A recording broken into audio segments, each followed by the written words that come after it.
Hello everyone. नमस्कार दोस्तों। True IAS and PCS में आप सभी का स्वागत है। कंटिन्यू करते हैं अपनी मनी एंड बैंकिंग की क्लास की डिस्कशन को और बात करते हैं एक नए कंसेप्ट के बारे में, बार्टर सिस्टम के बारे में, बार्टर एक्सचेंज के बारे में। अब इस बार्टर एक्सचेंज को कंप्लीट तरीके से समझते हैं कि जब गुड्स के बदले गुड्स का लेन देन चल ही रहा था तो इसमें ऐसी क्या दिक्कत थी कि पैसों का आविष्कार हुआ, मनी जैसी कोई एक चीज सामने निकल कर आई। ऐसी दिक्कत ही क्या थी? दिक्कत को समझने से पहले मीनिंग समझना पड़ेगा। ये गुड्स के बदले गुड्स, सामान के बदले सामान के लेन देन की प्रक्रिया को कैसे समझा जा सकता है, अंग्रेजी में इसका अनुवाद क्या है, इसकी डेफिनेशन क्या है, चलो उसको समझते हैं। डायरेक्ट, जब भी डायरेक्ट आदान प्रदान हो, एक्सचेंज हो, आप एक पर्सन हो ए, सामने एक पर्सन है बी, उसके पास कुछ एक गुड्स हैं जो उसके काम के थे, आपने उसे दे दिए, और आपको जो गुड्स चाहिए थे उसकी पूर्ति इसी पर्सन ने कर दी। यानी यहां पर दो म्यूचुअली ऐसी पार्टीज, दो लोगों को मिल गई कि मेरे पास जो चीज थी उसने किसी और की आवश्यकता को पूरा कर दिया, और उसी पर्सन के पास जिसकी आवश्यकताएं पूरी हुई है मेरे दिए हुए गुड्स से, मुझे कोई ऐसी चीज चाहिए थी जो मेरी आवश्यकता को पूरा कर दे, और वो उसी के पास जाकर मिल गई। लेकिन अब यहीं से इसकी, इस डेफिनेशन में, इस कंसेप्ट में, यहां से इसकी लिमिटेशन भी समझ गए होंगे आप लोग। क्या लिमिटेशन? ऐसा हमेशा पॉसिबल है भी नहीं। ऐसा हमेशा पॉसिबल है भी नहीं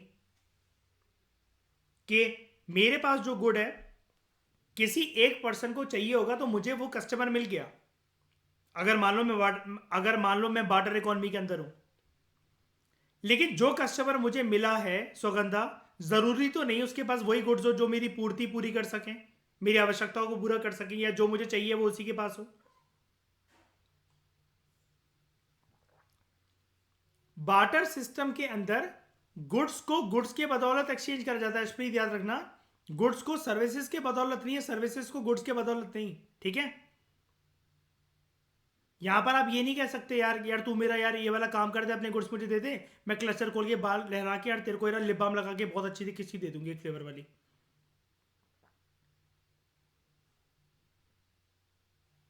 समझ रहे हो?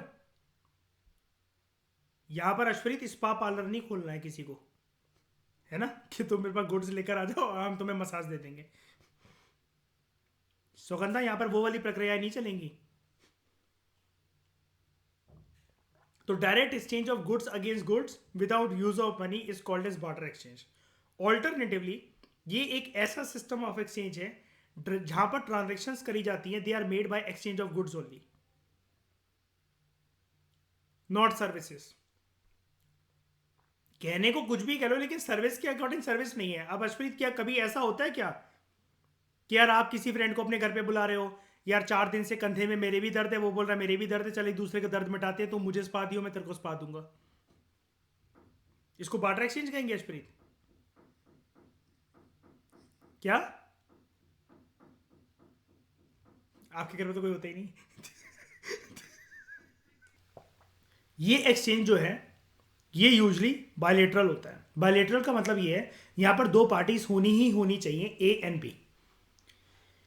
इकोनॉमिक एक्सचेंजेस जो होते हैं without the medium of money, इनको हम लोग बोलते हैं बार्टर एक्सचेंजेस। जब भी इकोनॉमिकली गुड्स का आदान प्रदान हो, एक्सचेंजेस हो, लेकिन बीच में पैसे यूज ना हो, उसको हम लोग बोलते हैं बार्टर एक्सचेंजेस। अब जो इकॉनमी, पहले की तो सारी इकॉनमी, जब पैसा तो चलता नहीं था, मीडियम ऑफ मनी तो यूज होता ही नहीं था, मतलब ये वाली बात बिल्कुल लॉजिकल लिखी हुई है, without the medium of money. जब पैसा पहले के जमाने में यूज होता ही नहीं था और इकॉनमी तो चलती थी, इकॉनमी तो इकॉनमी है। इकॉनमी का मतलब क्या? लोगों की आवश्यकताएं, लोगों की जो जरूरतें, जरूरतमंद का जो सामान है वो उसकी आवश्यकताओं को पूरा करने के लिए सामने कस्टमर है। जो इकॉनमी बार्टर एक्सचेंज के ऊपर जो बेस्ड होती है, कोई भी इकॉनमी जो बार्टर एक्सचेंज के ऊपर बेस्ड है, यानी कि जब हम गुड्स को एक्सचेंज करते हैं फॉर अदर गुड्स, इसको हम लोग बोलते हैं, ऐसी इकोनॉमी को हम लोग बोलते हैं जो बार्टर एक्सचेंज के ऊपर मान लो बार्टर एक्सचेंज एक प्लेटफॉर्म है, उसके ऊपर एक इकोनॉमी का पिलर खड़ा हुआ है, ऐसी इकोनॉमी को हम लोग बोलते हैं सीसी इकोनॉमी। सीसी इकोनॉमी का मतलब यहां पर क्या होता है, commodity for commodity exchange economy. यहां से एक बात निकल कर यह आती है, क्या यहां पर हम लोग सर्विसेज का नाम दे सकते हैं इसको? बताओ जरा सब लोग, क्या यहां पर हम कैसे भी करके सर्विसेज का कंसेप्ट ला सकते हैं? शैली, शाइनी बताओ। नहीं ना। इन सच इकोनॉमी पर्सन करता क्या है, वो अपना सरप्लस गुड, ऑब्वियस सी बात है, जो गुड्स उसके पास एक्स्ट्रा मात्रा में बच गया है वो दूसरे वाले को दे देता है। और इन रिटर्न सामने भी एक ऐसा पर्सन होता है जिसके पास सरप्लस क्वांटिटी में, एक्स्ट्रा क्वांटिटी में कोई गुड बच गया होता है। लेकिन यहां पर बस दिक्कत वाली बात यही होती है, दो mutually compatible parties, needy parties को ढूंढना कि जिससे मैं सामान ले रहा हूं उसी के पास वो वाला सामान मिल जाए जो मुझे चाहिए। आई रिपीट, जिससे भी मैं गुड्स ले रहा हूं उसी पर्सन के पास जो गुड्स मुझे चाहिए वो उसी के पास मिल जाए। ऐसी चीज, ऐसा कस्टमर, ऐसा पर्सन ढूंढना बहुत मुश्किल है। और यही जाकर एक लिमिटेशन बनेगी बार्टर इकोनॉमी की, आगे हम देखेंगे इस डिस्कशन में। The person gives a surplus good and gets in return the goods he needs. For example, जब एक कपड़े बुनने वाला कपड़ा देता है फार्मर को, when a weaver gives cloth to the farmer in return for getting wheat from the farmer, तब ये बार्टर एक्सचेंज होगा। सिमिलरली फार्मर को बदले में जो दूसरे गुड्स मिल सकते हैं अपनी रिक्वायरमेंट के, लाइक शूज, काउ, प्लो, स्पेड एक्सेट्रा, सिलाई वगैरह जो भी है, और वो अपने सरप्लस अनाज दे देगा। तो the system of barter exchange, जो ये बार्टर एक्सचेंज का जो सिस्टम है, ये काफी हद तक दोनों की दोनों पार्टीज की रिक्वायरमेंट को फुलफिल कर देता है जो कि इन्वॉल्व है इस एक्सचेंज के अंदर।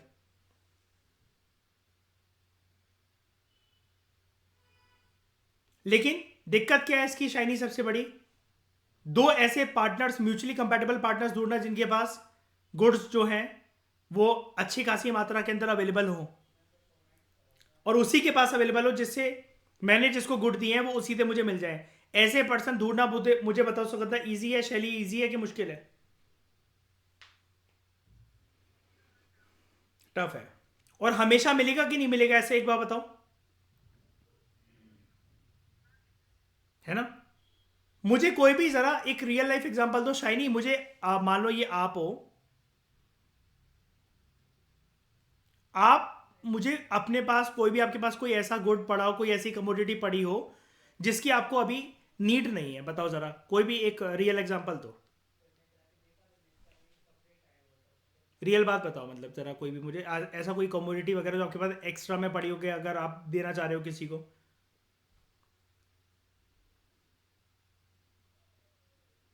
टेबल, शानी ने आसपास नजरें घुमाई। टेबल, बहुत अच्छा मम्मी पापा का नाम नहीं लिया, बहुत अच्छा मम्मी पापा का नाम नहीं लिया, ठीक है। टेबल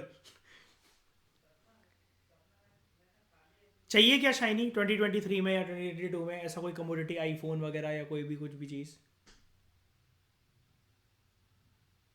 क्या अच्छा है सबसे बड़ी न्यू ईयर पे या किसी भी चीज़ पे? चेयर। बातें तुम फिर ना फिर छोटी करोगे बस यार, तुम पता है ईस्ट इंडिया में पैदा हुए थे, ईस्ट इंडिया में ही मर जाएंगे। चेयर देख लो अर्शप्रीत, ख्वाब तो देख लो जरा। चेयर, ऐसी चेयर से ऐसी लोगों को माँ बाप औलादे धक्का दे देती है, पता है अर्शप्रीत? हाँ चेयर चाहिए इसको।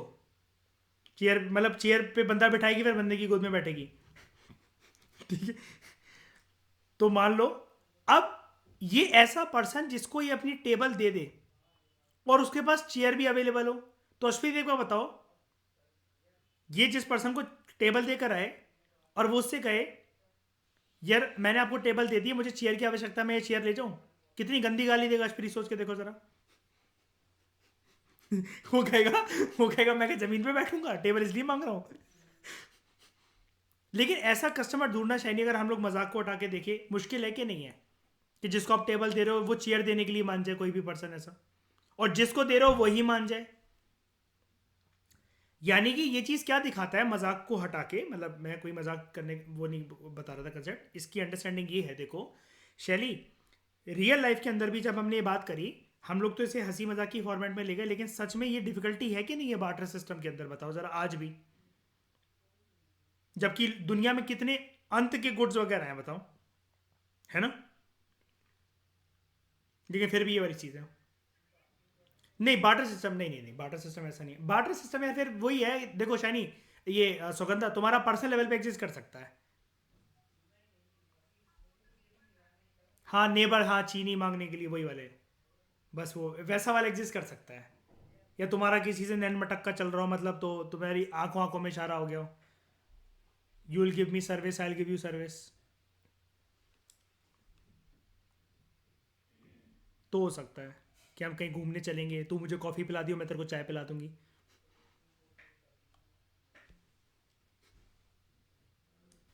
अब हुआ क्या दोस्तों, जो ज़माना आगे बढ़ता चला गया, जैसे ट्रांजैक्शंस इंक्रीज होती चली गई, जो इनकन्वीनियंस और जो डिफिकल्टीज थे बार्टर एक्सचेंज की वजह से, इट ऑल्सो इंक्रीज, जिसकी वजह से ट्रेडिंग कॉस्ट बढ़ने लगी। अब ये ट्रेडिंग कॉस्ट क्या होता है, इस कॉस्ट के बारे में शायनी हमने प्रीवियस लेक्चर के अंदर जिक्र करा था, है ना, ट्रेडिंग कॉस्ट। हालांकि वो किसी और कंटेक्स्ट में था, वो proper derivatives money and banking की फंक्शन में था, लेकिन यहां पर बार्टर सिस्टम से इसको समझते हैं ट्रेडिंग कॉस्ट क्या होता है। ट्रेडिंग मतलब क्या, सामान पक्का जाएगा इधर से उधर, राइट। ट्रेडिंग कॉस्ट तब एक ऐसी कॉस्ट जो बॉर्न होती है when two persons are engage in trade, तो उसकी जो कीमत इन्वॉल्व होती है, जो निकल कर आती है, that is known as trading cost. Trading cost के दोस्तों दो कंपोनेंट्स होते हैं, क्या, एक तो सर्च कॉस्ट और दूसरा डिस यूटिलिटी ऑफ वेटिंग।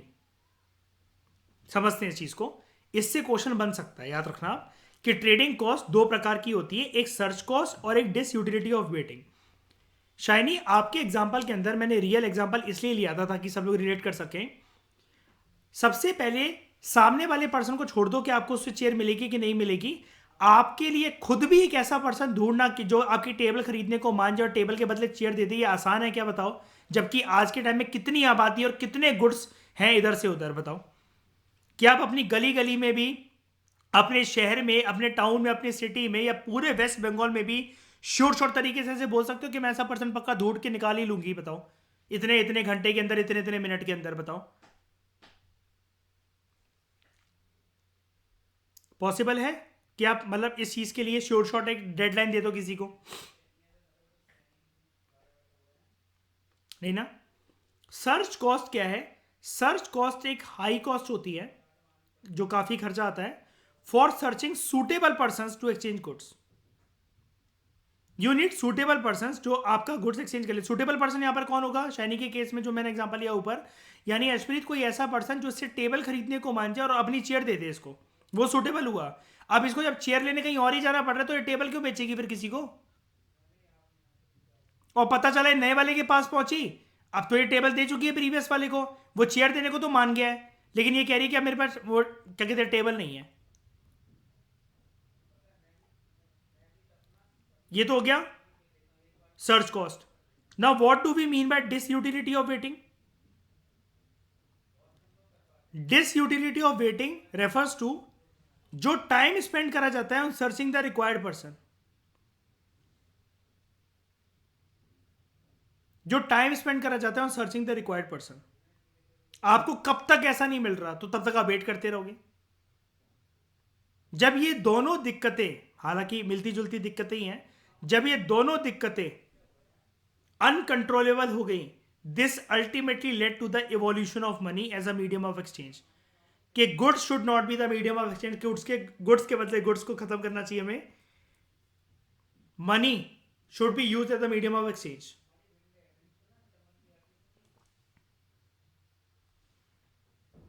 अब ये प्रॉब्लम्स क्या थी बार्टर एक्सचेंज की, इनकन्वीनियंसेस क्या थे, क्या दिक्कत हो जाती है ऐसी बार्टर सिस्टम के अंदर कि मनी आ गया? समझते हैं इस चीज को। Number one, lack of double coincidence of bonds. Coincidence term का क्या मतलब होता है? जब दो चीजें एक कॉमन पॉइंट पे टकराएं, राइट? दो लोगों की चीजें मैच कर रही होती हैं, या कोई सेम बात कभी बोल देता है, हम कहते हैं ना व्हाट अ कोइंसिडेंस। यहां पर लेकिन ये कोइंसिडेंस की लैकिंग है। यहां पर अगर कोई पर्सन अपनी टेबल बेचने आया है तो उसको चेयर देने वाला सामने से मिल जाए, इस चीज के चांसेस काफी कम है। बार्टर सिस्टम के लिए हमेशा एक चीज जो अनिवार्य है, जो मस्ट है, वो है there should be double coincidence of wants. यानी कि आप जो गुड सामने वाले को दे रहे हो तो सामने वाले के पास भी वो गुड होना चाहिए जो जिसकी जरूरत आपको है। अगर ऐसा नहीं है तो फिर आप क्यों एक ट्रेड में उसके साथ या एक्सचेंज में इन्वॉल्व होगे? आप कहोगे पता चला मेरे हाथ से गुड चला गया, कल को मुझे राइट कस्टमर मिला भी कि जो गुड मुझे चाहिए वो उसके पास है, लेकिन तब तक ये वाला गुड मेरे हाथ से निकल चुका हो और उसको वही गुड चाहिए हो जो कि मैं किसी और को दे चुका हूं या दे चुकी हूं। Double coincidence of wants means a situation जब ए पर्सन के पास वो चीज है, वो गुड है जो बी को चाहिए, जो बी खरीदना चाहता है, and B has that goods, that services what A wants to buy. दूसरे शब्दों में अगर हम लोग कहें, जो एक पर्सन सेल करना चाहता है एंड बाय करना चाहता है, वो बिल्कुल कोइंसाइड कर जाए, वो बिल्कुल मैच कर जाए with what some other person wants to buy and sell. यहां पर इसका मतलब ये निकल कर आता है, जो म्यूचुअल वांट्स हैं बायर्स एंड सेलर्स की, उनकी साइमल्टेनियस फुलफिलमेंट होनी चाहिए। एक साइड की पार्टी की फुलफिलमेंट नहीं होनी चाहिए कि शाइनी जिसको टेबल देने गई, टेबल तो उस पर्सन ने खरीद ली, अब वो कह रहा है चेयर नहीं है मेरे पास। This is not barter exchange. और अगर ये है, अगर ऐसा होता है शाइनी के साथ, तो हम कहेंगे ये बार्टर सिस्टम की, बार्टर एक्सचेंज की लिमिटेशन हुई है, क्योंकि शाइनी के पास तो वो चीज थी, वो गुड था जो कि सामने वाले को चाहिए था, लेकिन सामने वाले के पास वो गुड नहीं था जो शाइनी को चाहिए था, दैट इज चेयर। टेबल तो उसे मिल गई, लेकिन शाइनी का काम नहीं हुआ, सामने वाले पर्सन का काम तो हो गया। This is lack of double coincidence of wants. ठीक है, साइमल्टेनियस फुलफिलमेंट जब हो म्यूचुअल वांट्स की बाय बायर्स एंड सेलर्स, इसको बोला जाता है डबल कॉन्सिडेंस ऑफ वांट्स।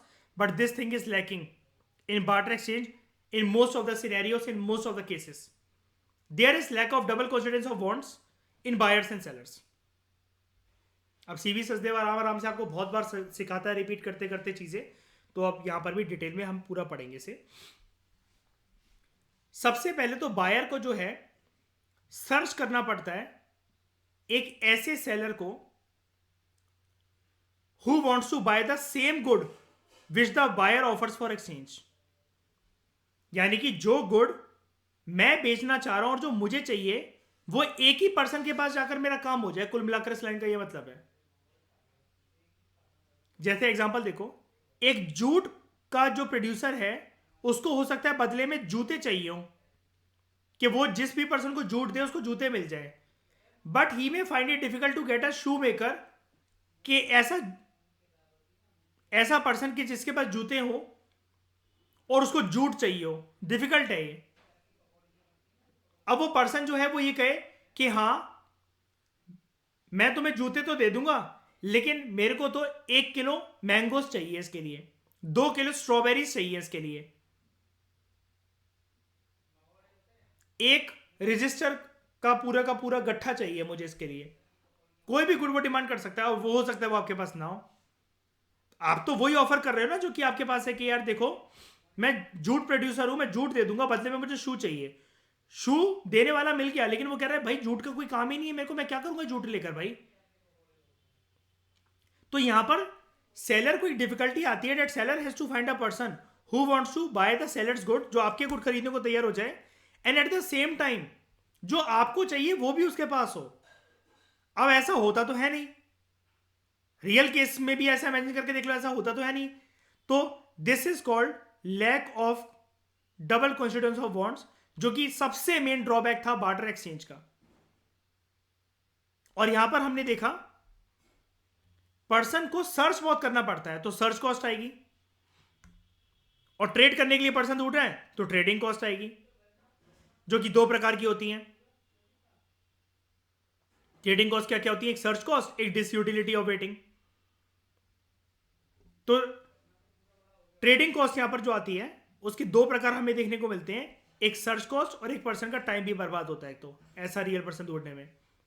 अब यहां पर जैसे मैं आपको ये समझाता हूं, जैसे एक ना बहुत बड़ी डिबेट जैसे ये चलती थी पुराने जमाने में, आप सोच कर देखो, अभी तो हम इसे मजाक की फॉर्मेट में ले जाएंगे, लेकिन सच में लोगों ने ऐसा फेस करा हुआ है। एक सिनेरियो मान के देखो, जैसे शैली एक पर्सन है, वो ना घोड़े का व्यापारी है, हॉर्स ट्रेडर है, ठीक है। ये रियल सिचुएशंस थी, मतलब जो चलती थी। अब इसमें देखना, आप खुद भी मानोगे रियल सिचुएशन है। वो घोड़े का व्यापारी है शैली, वो इसके अलावा कुछ नहीं करता। सुगंधा वो घोड़े बेचने के अलावा कुछ नहीं जानता। ऑब्वियसली बात है, एक पर्सन एक ही प्रोफेशन तो जानेगा, है ना। और ये हम मेडिवल इंडिया की या मान लो एशियन टाइम्स की बात कर रहे हैं। अब वो किसी एक एम्पायर में आया, मेडिवल इंडिया में ही मान लेते हैं कि वो एक एम्पायर में आया, मान लेते हैं विजयनगर एम्पायर में आया, और जिस गांव से वो होकर गुजरा विजयनगर एम्पायर में घोड़े देने के लिए, वहां पर एक गांव में बार्टर एक्सचेंज चलता था। अब बेचारा चलते चलते इतने सारे घोड़ों को लेकर, और जो भी उसके साथ साथी थे वो थक गए, और मान लो कि मौसम भी वैसा सा हो रहा है, बारिश वगैरह जैसा, और चाय पीने का इनका रास्ते में मन कर गया। अब डिबेट शाइनी यहां पर ये उठती थी कि जो टी स्टॉल पे जो टी मेकर है, वो चाय पिलाने को तो तैयार हो गया, लेकिन बदले में सामने वाला पर्सन पूरा घोड़ा तो नहीं दे सकता ना, 5-6 कप या 15-20 चाय के कप के बदौलत। ये तो अरेबियन घोड़े हैं, घोड़े के व्यापारी है ना सारे तो। या मान लो किसी एक भी पर्सन को चाय पीनी है, अब वो कह रहा है चाय पिलाने वाला, मैं चाय तो पिला दूंगा, लेकिन यहां पर दिक्कत समझने की कोशिश करो सुगंधा। सबसे बड़ी दिक्कत क्या है? घोड़े के व्यापारी थे, चाय वाला बोल रहा है मैं चाय तो पिला दूंगा। अब डिबेट यहां पर ही आ जाती थी, भाई ये घोड़ा पूरा तो दिया नहीं जा सकता, तो क्या हम घोड़े को क्या बीच में से काट दें क्या? घोड़े को बीच में से काट दें क्या, बताओ? और आधे घोड़े को कट के फिर मरा हुआ घोड़ा करेगा क्या? ऐसे ही एक डिबेट ये चलती थी, एक पर्सन है मान लो, वो डायमंड मर्चेंट है, हीरो का व्यापारी है, उसको किसी को हीरे देने जाने हैं।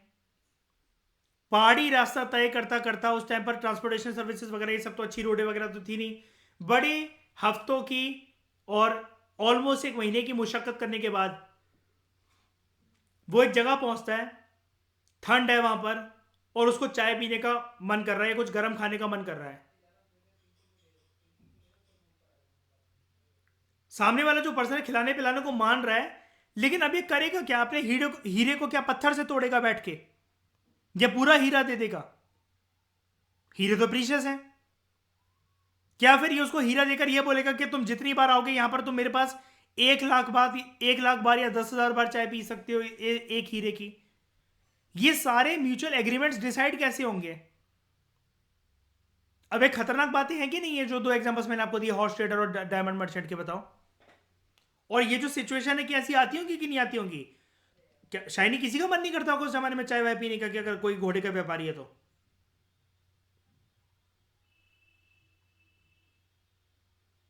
है कि नहीं? ये दिक्कतें थी।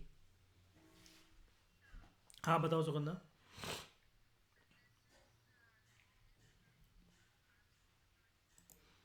आपने तो अब जो एग्जांपल बोला, आप तो ये कह रहे हो कि जैसे किसी के पास आजकल गोल्ड वगैरह, वो दुकान पे गया तो फिर उसने पैसे ले लिए, लेकिन यहां पर सुगंधा यही तो दिक्कत है, पैसे ही तो नहीं है। वो सिर्फ यही दे सकता है,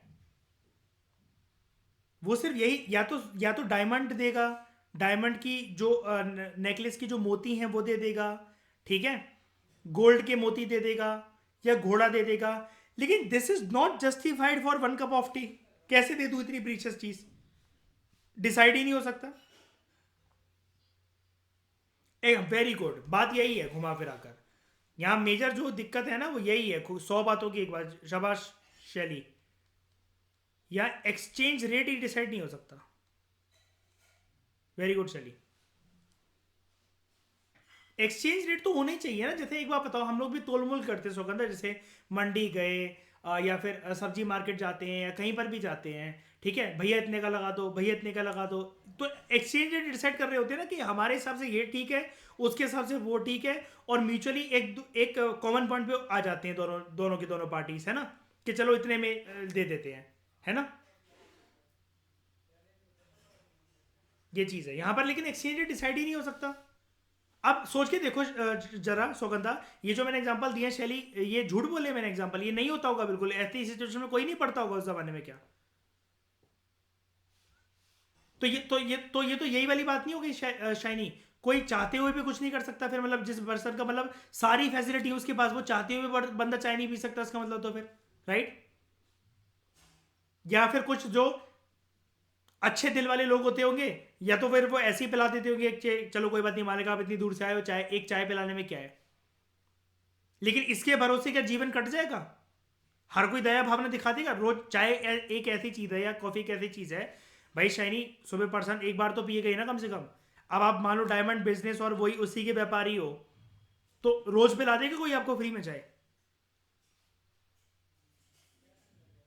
और फिर ये चीज क्या सुनने में लॉजिकल लग रही है कहीं से भी सौगंधा, कि तुम मेरा घोड़ा रख लो, ये घोड़ा यूज करते रहना, और मुझे 10 साल तक मेरे और मेरी बीवी बच्चों को चाय पिलाते रहना। ये कुछ रेट, ये कुछ एग्रीमेंट ठीक लग रहा है क्या सुनने में, बताना जरा। या फिर तुम एक मोती रख लो, डायमंड का या गोल्ड का शाइनिंग, और उसके बाद मतलब पर्सन बोले कि तुम रोज 1 लीटर दूध घर पे भिजवाते रहना हमारे, ताकि हमारे घर पे चाय बन जाए, या फिर डायरेक्ट चाय भेजते रहना, या फिर 1 किलो अनाज भेज देना हर महीने, ऐसा कुछ करके। ये कुछ फेवरेबल लग रहा है सुनने में कहीं। और ऐसी दिक्कतें जब मनी था ही नहीं, तो क्या सच में आती होंगी लोगों की, नहीं आती होंगी, है ना। तो there is lack of exchange rate in barter exchange.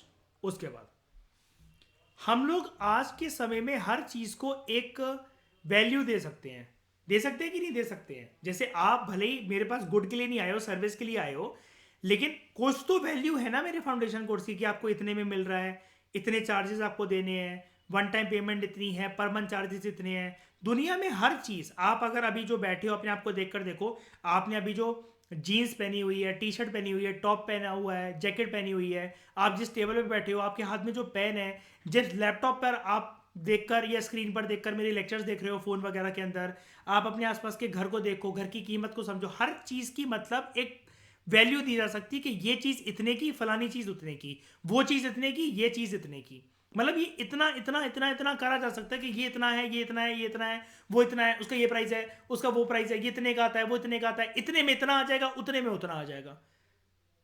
एक मेजर ऑफ वैल्यू आपके पास है। लेकिन इन सारी चीजों को जो मैंने आपको एग्जांपल दिए, आप जूते पहने हुए, जीन्स पहने हुए, टॉप पहने हुए, जैकेट पहने हुए, आपके आसपास जो घर है, जिस स्क्रीन पर आप मेरे लेक्चर देख रहे हो, आपके हाथ में जो पेन है, जो रजिस्टर है अभी आपकी टेबल पर, जो टेबल की कीमत है, जो सामने दीवारों को मिलाकर जो घर की कीमत है, ये जो कीमत वर्ड बोल रहा हूं, इन सब के लिए कॉमन मेजर ऑफ वैल्यू क्या है आपके पास आज के टाइम में? हर चीज का क्या है? एक मोल है, जो कि आप पैसों की टर्म्स में कैलकुलेट कर सकते हो, राइट। कुछ भी ऐसी चीज है अभी आपके आसपास, कुछ भी ऐसी चीज जो पैसों की टर्म्स में ना हो,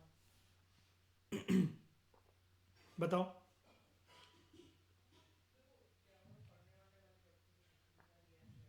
कोई भी ऐसी चीज है जिसके मतलब आप जो वैल्यू जिसको दे सको विदाउट कैलकुलेटिंग इन मनी। अपने आसपास देख लो, कोई भी चीज इमेजिन करके देख लो, एक सिंगल एग्जांपल बता दो। अब शैनी ये मत कहने लगना मेरी मम्मी का प्यार प्राइसलेस है वो चाय लेकर आई है वो मेरे लिए, तो चाय में जो दूध और पत्ती डाली है कि वो फ्री में आ गई है। In barter exchange there is no common measure और यूनिट ऑफ वैल्यू, दिया ही नहीं जा सकता। अब ऊपर वाला एग्जांपल ही पकड़ लो जो मैंने अभी वो चाय और घोड़े का और डायमंड मर्चेंट का लिया। Even if a buyer and seller of each others commodity happen to meet, मिल भी गए, वो मिल भी गए, मान लो ठीक है, शाइनी आपके केस में क्या था, टेबल एंड चेयर, है ना, वो मिल गए। अब आप ये बोल रहे हो कि मेरी जो टेबल है वो शीशम की लकड़ी से बनी है, बहुत अच्छी लकड़ी है, दीमक नहीं लगेगा इस पे, कितनी अच्छी क्वालिटी की है, और वो आपको सामने वाला जो शाइनी पर्सन है प्लास्टिक का स्टूल दे रहा है या प्लास्टिक की चेयर दे रहा है, और आपकी शीशम की लकड़ी से बनी हुई टेबल है। अब बताओ, मिल तो गया आपको चेयर वाला, लेकिन अभी एक्सेप्टेबल है क्या, बताओ आपके लिए। अब यहां पर जैसे मतलब मान लो क्या है, एक पर्सन है, दो पर्सन है, एक के पास वीट है, गेहूं है, अनाज है, और सामने वाले के पास मान लेते हैं एक साइकिल है। साइकिल इसके पास जाएगी, गेहूं इसके पास जाएगा। अब भसड़ इनमें इस बात की हो जाएगी, वो कह रहा है मैं 20 किलो गेहूं दूंगा, वो कह रहा है नहीं मुझे 100 kg चाहिए, 25 kg चाहिए, 50 kg चाहिए, 175 kg चाहिए। अगेन यहां पर जैसा कि शैली ने बोला, lack of common measure of value की वजह से यहां पर एक चीज मिसिंग है,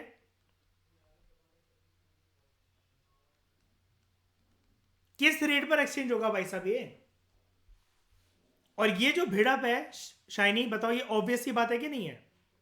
अगर वो कह रहा है इस इरादे से कि मैं साइकिल तो ले आऊंगा, लेकिन जो आटा है, जो वीट है, ये मैं 20 किलो ही दूंगा, तो ये जरूरी है कि मान जाएगा सामने वाला पर्सन एक साइकिल देने के लिए इस रेट पर। रेट तो पहली बात है इसको बोलनी नहीं चाहिए इस बार्टर एक्सचेंज पर। यहां पर सबसे बड़ी प्रॉब्लम ये आती है, जैसे कि अब ये साइकिल और जो मैंने जिसके पास गेहूं था उसका एग्जांपल दिया, कितने प्रपोर्शन में, कितनी मात्रा में two goods are to be exchanged, because each article must have different values, अलग अलग वैल्यू होती है। अब चाय और डायमंड मर्चेंट की बात कर लो, और जो सामने से जो आर्टिकल मिल रहा है हो सकता है उसकी इतनी वैल्यू ना हो, लेकिन वो नेसेसिटी बन जाए। अब मान लो उस जमाने में आप किसी हकीम के पास, किसी वैद्य के पास जा रहे हो नॉर्मल कोल्ड कफ फीवर के लिए या स्किन रैशेस के लिए, और वो वैद्य जी बोल रहे हैं कि मैं तुम्हें कुछ औषधियां दूंगा जिससे तुम ठीक हो जाओगे, ठीक है, लेकिन जो अपने साथ ये घोड़ा लेकर आए हो सफेद घोड़ा मुझे दे दो। ये डील हो सकती है या आराम से, बताना, आराम से कह रहा हूं कि आराम से स्मूथली हो सकती है डील क्या, इस भाव में हो सकती है क्या शायद ये वाली डील कि आपने मेरी जान बचाई है, आपने मुझे ठीक कर दिया, तो लो रख लो ये अरेबियन घोड़ा। ये पिक्चरों में और कहानियों में और कार्टूनों में ठीक लगता है, लेकिन रियल लाइफ में जो कि होता भी था, आप इमेजिन कर सकते हो जब मनी नहीं था ये दिक्कतें होती होंगी। लेकिन फिर प्रॉब्लम समझ रहे हो कि ये कैसी दिक्कत है कि इससे बाहर भी नहीं निकला जा सकता, सोच के देखो। मतलब कोई आपका उस जमाने में शायनी इलाज करने को तैयार नहीं है कि जो तुम्हारे पास प्रीशियस थिंग है ना, सोने का मोती, डायमंड का मोती, एक घोड़ा, या तुम्हारा घर, या जो भी तुम बड़ा सा व्यापार या कुछ भी तुम करते हो, तो वो तुम्हें करवाना पड़ेगा या देना पड़ेगा, ठीक है। तो when thousands of articles are produced and exchange, तो यहां पर unlimited number of exchange ratios हो जाएंगे। एक इकोनॉमी के अंदर हजारों लाखों की संख्या में आर्टिकल्स, गुड्स प्रोड्यूस होते हैं। अब किस गुड को सामने वाले को दे तो उसके बदौलत वो जो गुड देगा वो कितना मिलेगा। मतलब जूते और टमाटर का भाव क्या होगा, मतलब जो पर्सन जूते दे रहा है बगल में उसको टमाटर मिल रहे हैं, एक साइकिल का और एक घोड़े के व्यापारी का क्या वो होगा, एक्सचेंज रेट क्या बनेगा। एक चाय पिलाने वाले का, एक चाय पिलाने वाला, एक दूध, क्या कहते हैं, दूध की डेयरी खोलने वाला, एक घी मक्खन सप्लाई करने वाला, एक डॉक्टर, वैद्य, हकीम, एक मंदिर में पुजारी, उसकी तनख्वाह बंधना, ठीक है। पहली बात है तनख्वाह तो मतलब उस चीज में हो नहीं सकती, लेकिन उसको जो भी चीजें चाहिए, महीने का खर्चा करने के, खर्चा भी नहीं बोलना चाहिए, मतलब महीने का गुजारा करने के लिए, फल सब्जियां, मकान, तो वो तो ऐसे तो फिर ये पर्सन 4 मंत्र करके भगा देगा कि तुम तो सिर्फ एक गिलास दूध ही देकर गए हो, मैं लो 4 मंत्र में ही हो जाएगा ये वाला काम। और जिसने पूरी की पूरी गाय दान करके अपनी गौशाला से लाकर, तो पंडित पता चला 1 लाख मंत्र की माला जप रहा है उसके लिए। मतलब ये बहुत ज्यादा ना हेडेक वाली चीज थी, मतलब कि इतने सारे गुड्स प्रोड्यूस हो ना, अब उसके बदले गुड्स क्या बनेगा। और यहाँ पर फिर एक और चीज मिसिंग है। क्या मिसिंग है अशप्रीत, यहां पर सर्विसेज की बात नहीं हो रही। क्या कोई पर्सन सर्विस नहीं लेता होगा, बताना जरा। अगर कोई बुजुर्ग है जिसके, या कोई बुजुर्ग भी नहीं है जिसके किसी के चोट लग गई है, अब वो कह रहा है कि भाई साहब उस जमाने के अंदर कि अपनी बैलगाड़ी या फिर घोड़े के ऊपर बिठा के हमें वहां तक यात्रा करवा दो, या अपने नाव में बिठाकर समुद्र पार करवा दो। अब उसके पास जो बोरी है, जो पोटरी है, उसमें डायमंड की मोती पड़े हुए या उसकी माला है। अब सिर्फ नदी पार करवाने के लिए, उसकी चोट लग गई थी, घोड़े पे बैठने के लिए सामने वाला पर्सन अगर उससे ये क्लेम करने लग जाए, तो ये क्या बात हुई यार। हालांकि बार्टर एक्सचेंज की डेफिनेशन में तो ये आता भी नहीं है कि गुड्स फॉर सर्विसेज, लेकिन क्या ये रियलिटी नहीं है क्या? बताना जरा, कि सामने वाले को कोई आपने सामान दे दिया और उससे सर्विस ले ली। सर्विसेज क्या यूज ही नहीं होती थी उस जमाने में या किसी भी जमाने के अंदर? इंसान का जब से जन्म हुआ है वो क्या सिर्फ गुड्स ही गुड्स यूज कर रहा है? कोई सर्विस यूज नहीं करी किसी इंसान ने किसी जमाने के अंदर।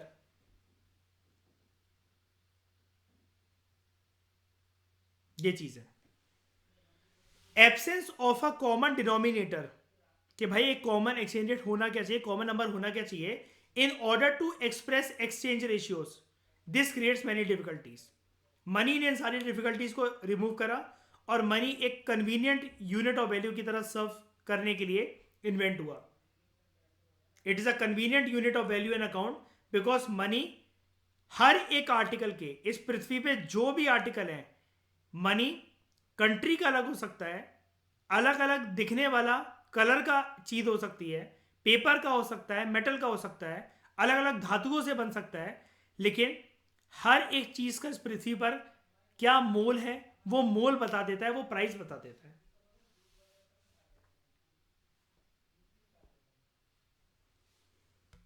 उसके बाद lack of standard of deferred payment. Barter exchange जब चलता था तो एक प्रॉब्लम आती थी बोरिंग एंड लेंडिंग में।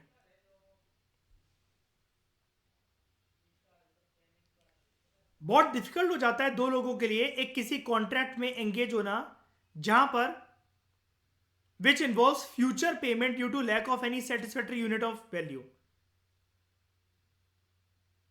यहां पर फ्यूचर, मैं आपको समझाता हूं ये फ्यूचर पेमेंट क्या है, ये कॉन्ट्रैक्ट क्या है। यहां पर आप किसी से कुछ वादा नहीं कर सकते। जैसे क्या है कि आपने आज अगर किसी से कोई सर्विस ले ली, कोई गुड ले ली और आप उसको बोल रहे हो मैं धीरे धीरे करके थोड़ा थोड़ा करके मैं तुम्हारा पैसा दे दूंगा, लेकिन जब गुड्स के बदले गुड्स स्टोर हो रहे हैं तो एक बात बताना जरा, आपको पर्सन ये बोल रहा है कि तुम अपने 20 किलो टमाटर मुझे दे जाओ, मैं तुम्हें साइकिल दे दूंगा, तो अभी तुम साइकिल का एक आगे वाला पहिया ले जाओ, इसकी घंटी ले जाओ, बाकी साइकिल बाद में ले जाना। कोई सेंस वाली बात है इसके अंदर? बताओ। बार्टर सिस्टम के अंदर इसी प्रकार के कॉन्ट्रैक्ट्स को एंगेज करने में, कॉन्ट्रैक्ट्स के अंदर इन्वॉल्व होने में डिफिकल्टी आती थी जहां पर फ्यूचर पेमेंट्स की बात हो, क्योंकि वहां पर कोई एक सेटिस्फैक्टरी यूनिट ऑफ वैल्यू है ही नहीं। एज अ रिजल्ट जो फ्यूचर पेमेंट्स होती थी, जो कॉन्ट्रेक्चुअल पेमेंट्स होती थी, वो बड़ी डिफिकल्ट बन जाती थी। पेमेंट्स इन द सेंस कि गुड्स की फॉर्म में ही। बिकॉज अगर सामने वाले पर्सन को आश्वासन देना है, दिलासा देनी है कि आज तो मुझे गुड दे रहे हो, मैं तुम्हें गुड या सर्विस मतलब दे जाऊंगा, लेकिन उसकी वैल्यू फिर उतने टाइम तक कितनी रहेगी? अब पर्सन ये बोल रहा है कि यार मुझे ये वाला चीज, मतलब क्या कहते हैं, ये जूता, ये कपड़ा मुझे तुमसे चाहिए ही चाहिए है, मैं तुम्हें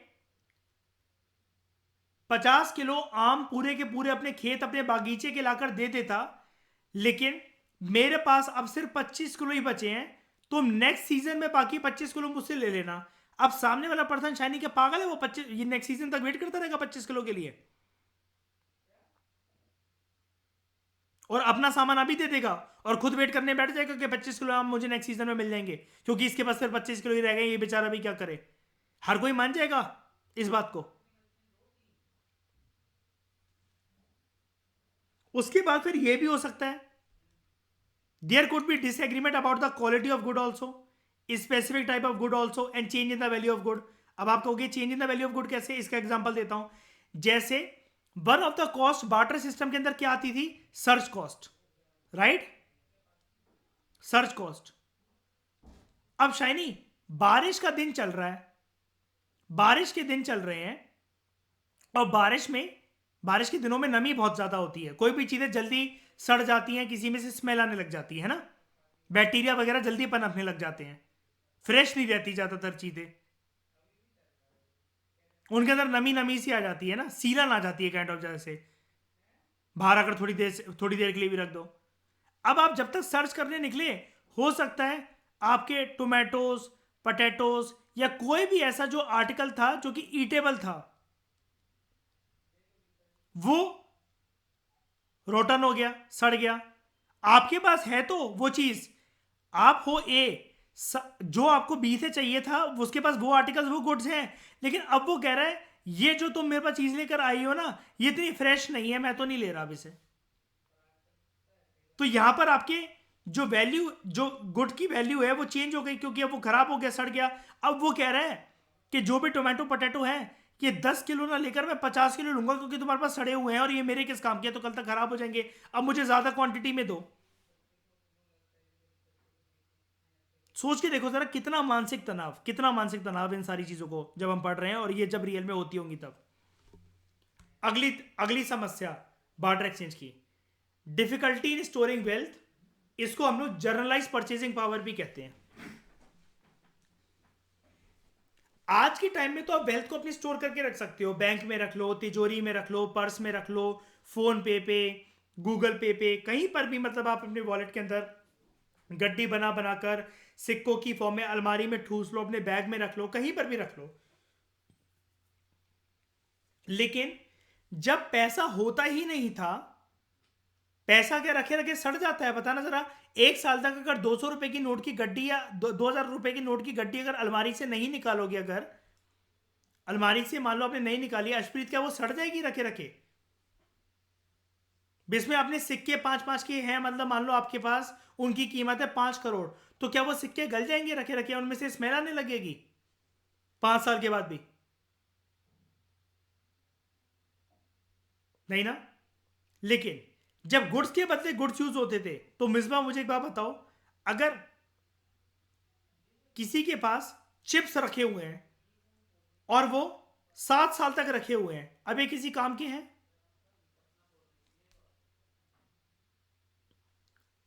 किसी के पास दूध की डेयरी है और वो इसको बेचने निकला है कुछ गुड्स पाने के लिए, 3 दिन भी, 2 दिन भी, या गर्मियों में 1 दिन भी रख, पूरा का पूरा इसको रखना पॉसिबल है? हो जाएगा।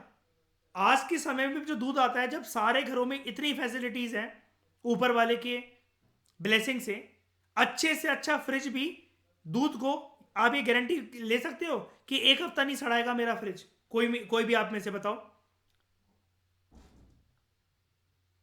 ये दूध खराब ही नहीं होगा, बताओ, बोल सकते हो ऐसा?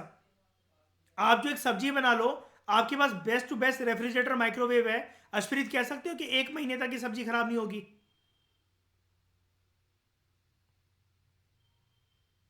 तो there is a difficulty storing wealth.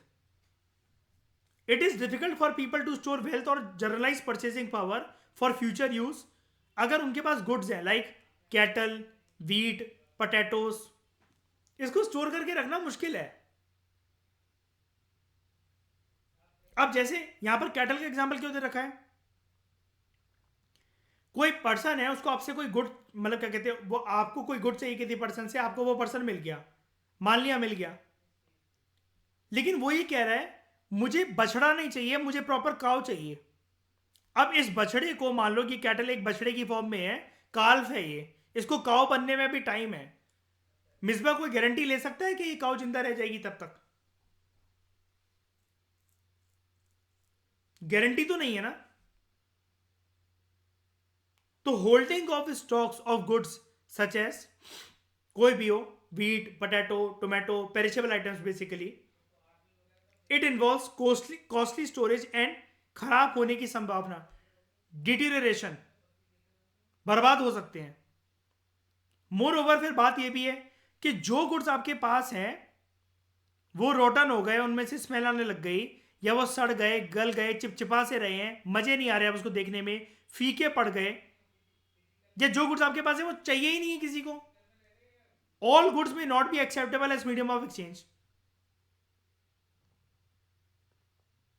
आप किसी से कपड़ा लेने जा रहे हो, मान लो शाइनी, आप किसी से कपड़ा लेने जा रहे हो, एक शर्ट लेने जा रहे हो, और आप उसको बोल रहे हो मैं ना फार्मिंग करती हूं लौकी की और करेले की, ये ले लो मुझसे। कितना गंदा रिप्लाई देकर भेजेगा शाइनी, आपको बताओ।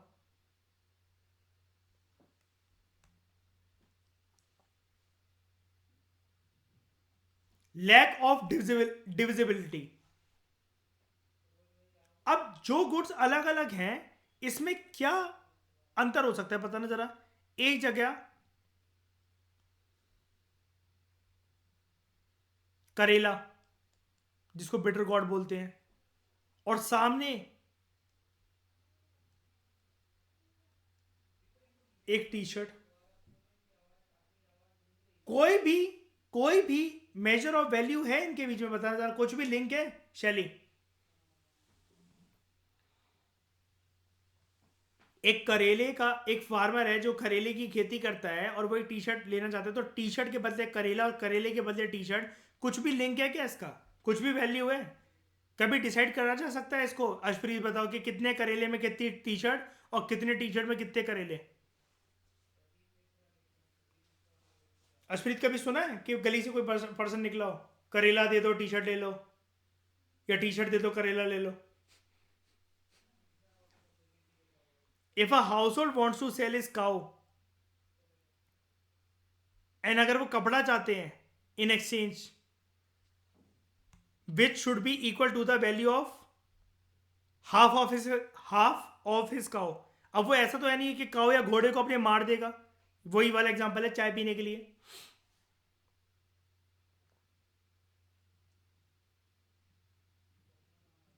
अब अश्वरीत, चाय पीने की अगर कीमत आप ये बोल रहे हो कि मेरे ये घोड़े के आधे घोड़े के बराबर है, कि अगर ये छोटा होता, यंग होता, तो मैं चलो उसको दे भी देती, तो क्या खड़े खड़े उसकी दुकान पे घोड़ा काट दोगे अपना? और आधा घोड़ा कटा हुआ उसके किस काम का? 10, lack of divisibility of goods, it makes barter system impossible. इन सारे चीजों को अब मुझे एक जरा एक जनरली चीज बताओ, ये सारी चीजें सिरदर्दी हैं कि नहीं है? बताओ ईशा, बताओ सिरदर्दी हैं कि नहीं इसमें? कुछ भी लॉजिक है इसके अंदर? प्रतिष्ठा बताओ, कुछ भी समझ में आ रहा है कि कैसे क्या होगा यहां पर अगर ये सिस्टम चलता रहे तो पहली लाइन पढ़ो।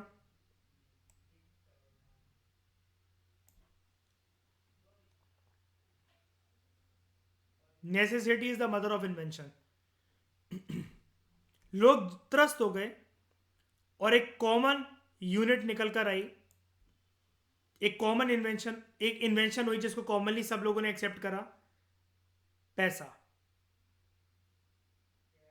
मनी। मनी वॉज इन्वेंटेड ऊपर वाली सारी लिमिटेशंस को ओवरकम करने के लिए। एंड नेक्स्ट टॉपिक में हम लोग बात करेंगे, अब ये जो MONEY मनी आया, जो पैसा आया, ये क्या था, कैसे इसका बर्थ हुआ, क्यों हुआ, ये तो हम सीख गए हैं ना। बार्टर सिस्टम की लिमिटेशंस की वजह से इसका बर्थ हुआ, ये तो हम सीख गए। ये था क्या, पहला फॉर्म ऑफ पैसा क्या था? ये आज का पैसा तो है नहीं, ये वाले नोट तो आज आए हैं। 1000 रुपए का नोट हमारे सामने चला गया, ये हमने देखा हुआ है 1000 रुपए का नोट, लेकिन अब नहीं है। तो ये पैसा जो था शुरू शुरू में कैसे, किस फॉर्मेट में आया, कि सबको किस फॉर्मेट के अंदर एक्सेप्टेबल था, इन सारी चीजों को हम लोग जानेंगे नेक्स्ट लेक्चर के अंदर। यहां तक कोई दिक्कत है आप लोगों को? कोई भी डाउट है इस लेक्चर से? जल्दी बता दो फटाफट।